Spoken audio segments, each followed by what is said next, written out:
மிதுன ராசி அன்பு சொந்தங்கள் அனைவருக்கும் வணக்கங்க.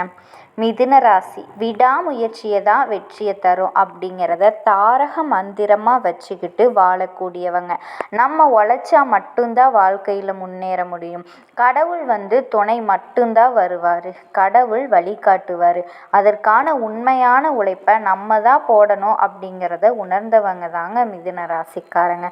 எப்போவுமே எல்லாருக்கும் உதவி செய்யக்கூடியவங்க. ஆனால் இவங்களுக்குன்னு உதவின்னு எதிர்பார்க்குறப்போ யாருமே இல்லாமல் ஓடி போயிடுவாங்க.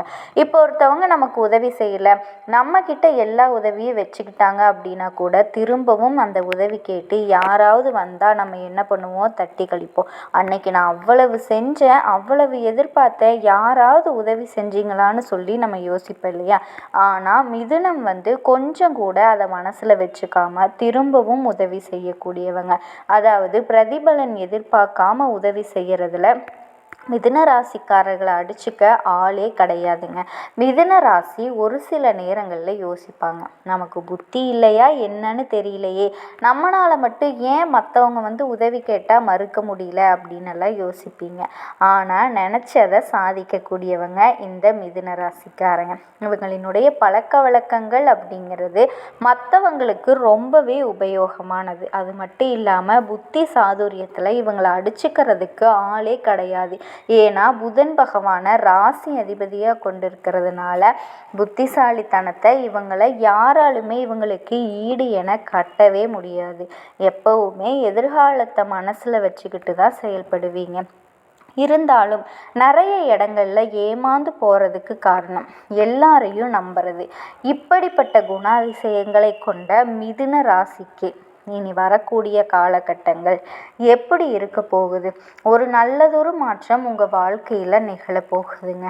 அல்லது 4 கிரகங்களினுடைய சேர்க்கையினால் மிதுன ராசிக்கு அதிர்ஷ்டம் கொட்ட போகுது. அற்புதமான யோகம் வரப்போகுது. ஜோதிட சாஸ்திரப்படி இதை நாங்கள் என்ன சொல்லுவோம்னா 4 கிரகங்களினுடைய சேர்க்கையை சதுர்கிரக யோகம்னு சொல்லுவோம். அதாவது மீன ராசியில் சூரியன், புதன், ராகு, சுக்கிரன் இந்த கிரகங்களினுடைய சேர்க்கை வரப்போகுது.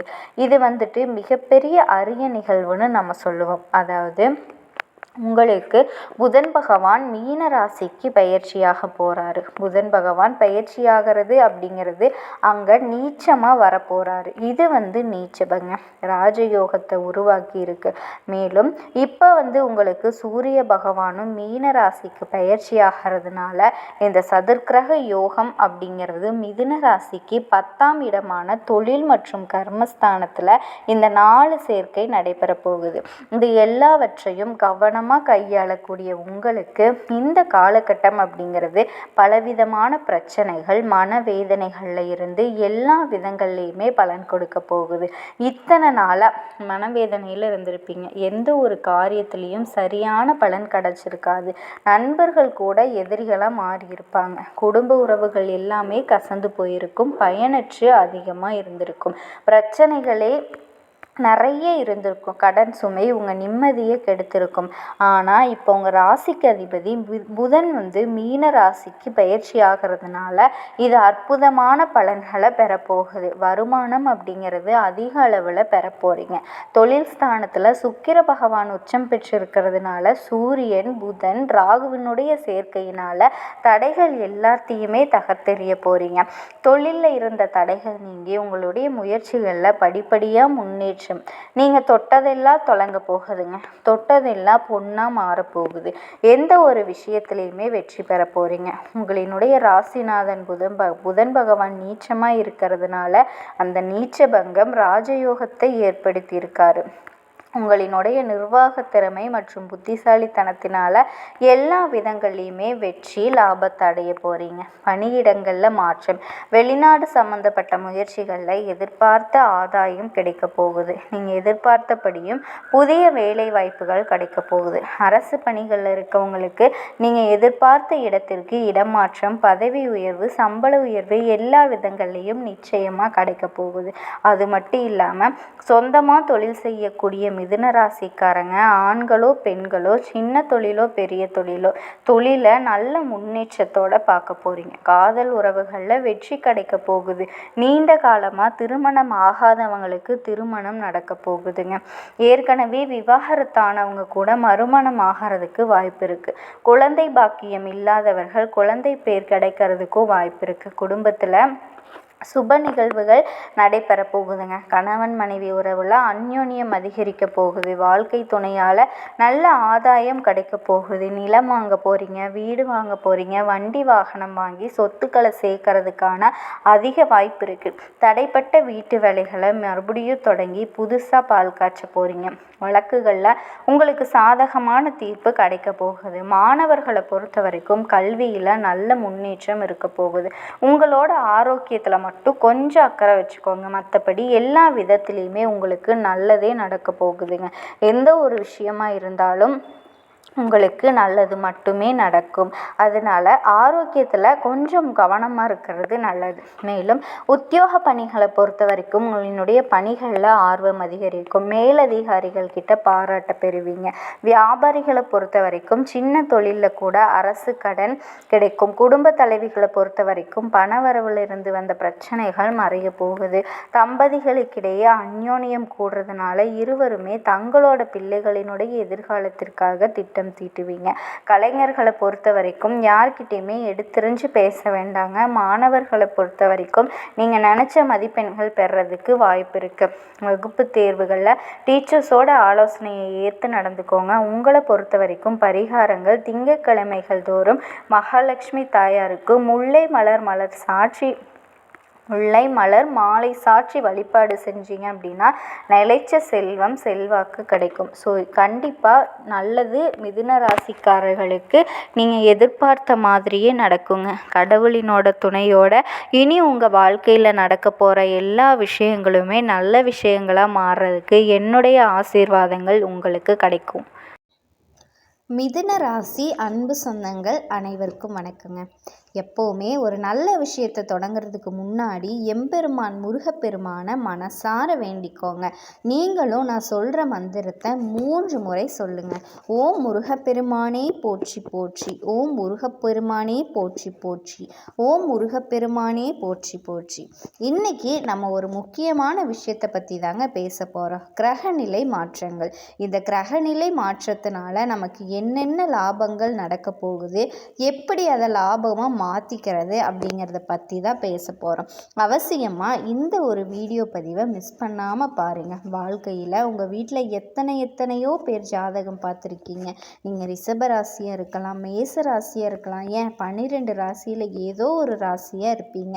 இப்போ இந்த ராசிக்காரர்கள் இவங்க இதைத்தான் பார்க்கணும் அவங்க பார்க்கணும் அப்படின்னு இல்லைங்க. எல்லா ராசிக்காரர்களுக்காகவுமே இந்த விஷயத்தை நாங்கள் போடுறோம். கண்டிப்பாக உங்களுக்கு பயனுள்ளதாக இருக்கும். அதில் ரொம்ப முக்கியம், நீங்கள் பார்த்துட்டு யாரும் பார்க்கலனா கூட நீங்கள் ஷேர் பண்ணுங்கள். ஏன்னா சில நேரங்களில் நமக்கு ஒரு பொன்னான வாய்ப்புகளை கொடுக்குமாங்க. அதில் அப்படி ஒரு தருணம் தாங்க இந்த காலகட்டம். இந்த காலகட்டம் நம்ம வாழ்க்கையில் எதிர்பாராத திருப்பங்களை எளிதாக கொடுக்கக்கூடிய நேரங்க. ரொம்ப கனவு கண்டிருப்போம் இல்லையா? நிறைய விஷயங்களை ரொம்ப கனவாக வச்சுருந்தேங்க, நடக்கவே இல்லை. ரொம்ப எதிர்பார்த்துட்டு இருந்தேன், கை கொடுக்கவே இல்லை. இப்படி பல புலம்பல்கள் கூட நம்ம மனசில் இருக்குங்க. அதுக்கெல்லாம் இப்போ ஒரு தீர்வாக ஏற்படக்கூடிய நேரம் தாங்க. தீர்வுனா என்னன்னா நம்ம நினைக்கிறது நடக்கும், அதுதாங்க தீர்வு. அப்படி இந்த தீர்வுக்குள்ள சில சூட்சமங்கள் காத்திருக்கு. எதை செஞ்சாலும் நமக்கு எளிமையாக தீர்வு கிடைக்க போகுது அப்படிங்கிறத பற்றி அழகாக உங்களுக்கு பரிகாரத்தோடு சொல்ல போகிறேங்க. அடுத்ததாக பார்த்தீங்கன்னா கிரக பயிற்சிகள். சுக்கிர பகவான், ராகு பகவான், சனி, சூரியன், புதன், செவ்வாய், குரு, கேது பகவான், எல்லா கிரகங்களும் நம்மளை எந்த அளவுக்கு இப்போ பாசிட்டிவாக நம்மளோட நடப்புகளை கொடுக்க போகுது அப்படிங்கிறத தெளிவுபடுத்துறதுக்கான பதிவு தாங்க இது. அதில் முக்கியமாக ஒரு 4 கிரகங்கள் நம்மளை மிரள வைக்க போகுதுங்க. ஆண்டவனினுடைய உத்தரவு தாங்க அது. அந்த 4 கிரகங்கள் அதுக்கு நம்ம என்ன பண்ணணும், என்ன பரிகாரம் பண்ணணும் அப்படிங்கிறத பற்றியும் உங்களுக்கு தகவலாக கொடுக்குற ஒரு அரிய சந்தர்ப்பம். வாங்க போப்போம். வருமுன் காப்பது தான் அறிவாளிங்க. வந்த பின் ஒரு விஷயத்தை பார்த்து நொந்து போகிறவங்க ஏமாளி அப்படின்னு சொல்லுவாங்க. என்றைக்குமே ஏமாளியாக இருக்காமல் அறிவாளியாக இருக்கணும் அப்படின்னு நினைக்கக்கூடியவர்கள் மிதுன ராசிக்காரர்கள். ஆனால் என்றைக்கும் இந்த உலகம் அறிவாளியை ஏற்றுக்கிட்டு இந்த உலகம் அறிவாளிகளுக்கு பாராட்டு விழா நடத்தியிருக்கு. நம்ம ஏதாவது ஒரு உண்மையை சொன்னாலோ, ஏன் ஒரு அரசாங்கமே செய்ய முடியாததை நம்ம செஞ்சாலோ அவ்வளவு பெரிய பாராட்டெல்லாம் நமக்கு கிடைக்காதுங்க. அப்போ இந்த உலகம் மெச்சுற அளவுக்கு நம்ம நடந்துக்கிட்டாலும் உலகம் நமக்கு ஒரு சிபாரிசும் பண்ணாதுங்க. இது நிறைய இடத்துல மிதுன ராசிக்காரர்கள் வருத்தப்படுற ஒரு விஷயங்க. சில பேர் சொல்லுவாங்க இல்லையா, நான் பிறப்பிலேயே ரொம்ப அயோக்கியனாக இருந்தேன், நான் நல்லவனாக பிறக்கிறேன், சில நேரங்களில் கெட்டதும் பண்ணியிருக்கேன், ஆனால் இப்போ நல்லவனாக இருக்கேன், பொதுவாக பிறந்ததில் இருந்தே நான் ரொம்ப நல்லவன், இப்போ ரொம்ப நல்லவனாக இருக்கேன், நான் பிறந்ததுலேருந்தே ரொம்ப கஷ்டப்பட்டு முன்னேறி இப்போ ஒரு சிறந்த தன்மையை அடைஞ்சிருக்கேன், ஆனால் என்னன்னே தெரியல, எங்களை யாருமே ஒரு விஷயத்த ஒரு ரெகக்னைஸ் பண்ணவே மாட்டுறாங்க, அங்கீகாரம் அவ்வளவு சீக்கிரமாக கொடுக்கவே மாட்டேங்கிறாங்க அப்படின்னு நிறைய மிதுன ராசிக்காரர்கள் சொல்கிறத கேட்க முடியுதுங்க.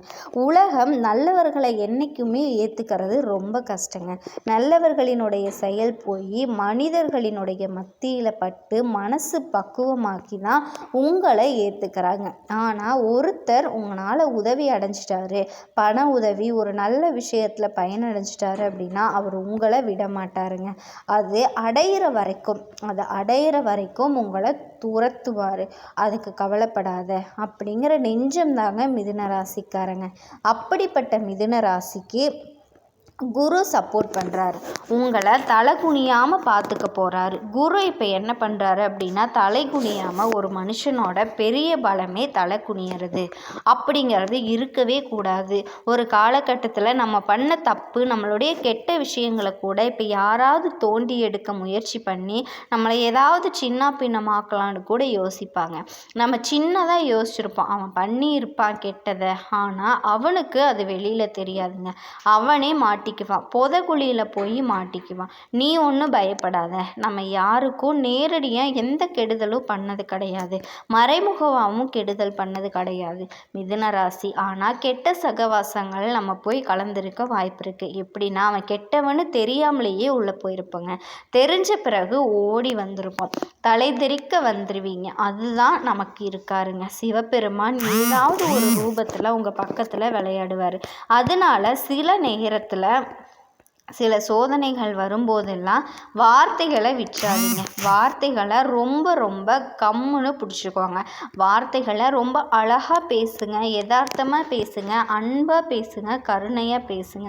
சிரித்த முகத்தை அதிகமாக வச்சுக்கோங்க, ஸ்மைல். இந்த ஃபோட்டோக்காரங்களை சொல்லுவாங்க இல்லையா, நிறைய இடங்களில் எல்லா இடங்கள்லையும் பார்க்கலாம் கொஞ்சம் சிரிங்க அப்படின்னு, ஏன்னா அது மிஸ்ஸிங், அதனால் சிரிங்கன்னு சொல்லுவாங்க. ஸோ அதனால் ரொம்ப ரொம்ப எந்த ஒரு விஷயத்துக்குமே கவலைப்படாமல் சிரிச்சுக்கிட்டே இருங்க. எதை பற்றியும் யோசிக்காதீங்க. சிந்திக்க தெரிந்த மனித குலத்துக்கு சொந்தமான கையிருப்புங்க. அதனால சிரிப்பு மனுஷனோட பெரிய சொத்துங்க. இன்னொருத்தர் நம்மளை பார்த்து சிரிக்காமல் இருக்கணும்னா நம்ம முதல்ல சிரிக்கணுங்க. ஸ்ட்ரெஸ் ரிலீஃப் ஆகணும். இந்த மாதிரி விஷயங்கள் எல்லாமே நிறைய பண்ணணும். அதனால எந்த ஒரு இடத்துலையுமே கவலைப்படாதீங்க, சந்தோஷமாக இருங்க. மனசுக்கு மகிழ்ச்சியான விஷயங்கள் எல்லாமே அதிகமாக செய்யுங்க. அப்போ தான் உங்கள் மனசு இதாகும், மன அழுத்தம் குறையுமாமுங்க. அப்போ இந்த மன அழுத்தத்தை குரு குறைக்கிறாருங்க. செவ்வாய் உங்கள் ராசிக்கு கிரகப்பலனாக பார்க்கும்போது செவ்வாய் உச்சம் பெற்ற வீடு, அவர் ரொம்ப பெரிய பலத்தை உங்களுக்கு கொடுக்குறாரு, தெய்வீக ஸ்தானத்தை கொடுக்குறாரு. 8ஆம் இடத்துல செவ்வாய் இருக்காருங்க. 8ல் செவ்வாய் இந்த 1 2 3 7 8 இந்த இடத்துல இருக்கிறாரு. இந்த 8ஆம் இடத்துல மிதுன ராசிக்கு இருக்கும்போது செவ்வாயினால நல்ல பலன்கள் கிடைக்க போகுது. உடம்புல ஆரோக்கியம், ஐஸ்வர்ய யோகம் இது எல்லாமே ஏற்படுதுங்க. மனக்கசப்புகள் விலகுது. சில பேருக்கு ரொம்ப கஷ்டத்தை ஏற்படுத்தி இருப்பார், நான் என்னெல்லாம் சொல்லலை. இந்த மனக்கசப்புகள் இப்போ விலகும்போது உறவுகளால் லாபம் ஏற்படும். நம்ம யார் மேலேயாவது ரொம்ப அக்கறையாக இறக்கப்படுவோம், பாவமாக இருக்குடா உன்னை பார்த்தா அப்படின்னு, அதில் நிறைய அவங்களுக்கு ஏதாவது உதவி செய்யணும் அப்படின்னு ஆசை வருங்க. அந்த மாதிரி பெரிய ஆபத்தான ஒரு பள்ளம் இருக்குது.